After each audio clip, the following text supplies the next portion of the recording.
79वा भारतीय स्वातंत्र्य दिवस मोठ्या उत्साहात साजरा. सांगली तासगाव नगरपालिका शाळा नंबर 9 मध्ये स्वतंत्र भारत दिवस माननीय अनिल जाधव यांच्या हस्ते ध्वजारोहण करण्यात आले. ध्वजारोहणासाठी मार्चिंग करता इयत्ता 4थीचा विद्यार्थी ओम जाधव यांनी पाहुणे माननीय अनिल जाधव यांना ध्वजारोहण करण्यासाठी विनंती केली. शाळेचे प्रभारी मुख्याध्यापक भागवत कोळेकर सर यांच्या मार्गदर्शनाखाली मुलांनी देशभक्ती गीतावर लेझिम नृत्य कवायत प्रकार केले. यावेळी मुलांनी भारत देशाप्रती मनोगत व्यक्त केली.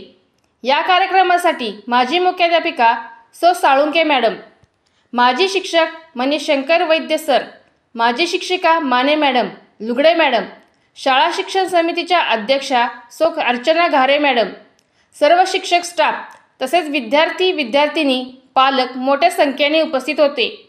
ध्वजारोहण नंतर मुलांना खाऊ वाटप करण्यात आले. पाहत रहा आपल्या माणसाचा आपले चॅनल विजन न्यूज सांगली.